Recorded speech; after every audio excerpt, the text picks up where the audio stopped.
In my opinion, the era of the great French musical icons is over.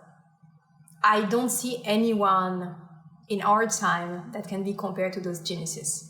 It's not to say that there is less talented individuals in this world. It's just that the time of Edith Piaf, Charles Trenet, Charles Aznavour were drastically different than ours. During this time, I think that artists could focus way much more on their craft. There was no social media, and there was not this huge pressure to fit into a mold, which is so detrimental to creativity. There are this time two tendencies that are, I think, very detrimental. The first one is those TV shows trying to convince that an artist is born with experience. I'm thinking about America Got Talent, The Voice, etc.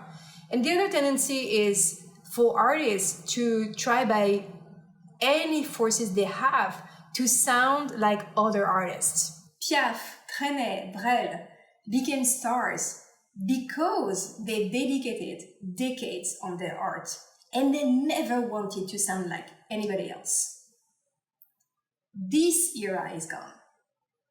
I will delve more into the details after a short introduction.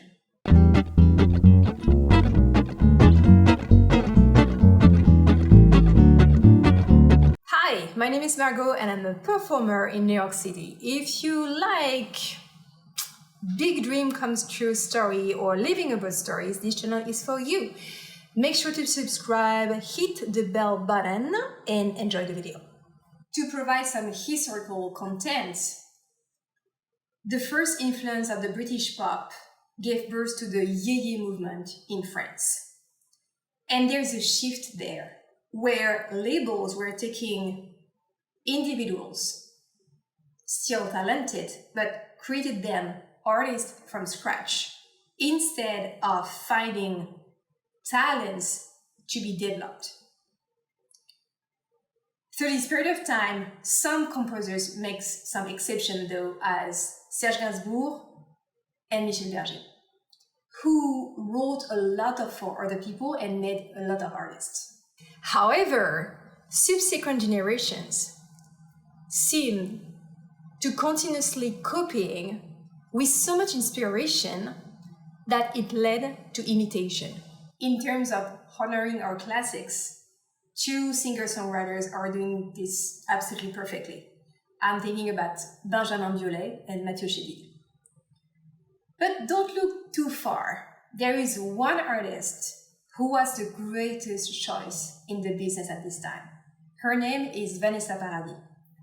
If you want to know where is the creativity and where are the talents at this time, just look at her albums or creations. She knows who to pick.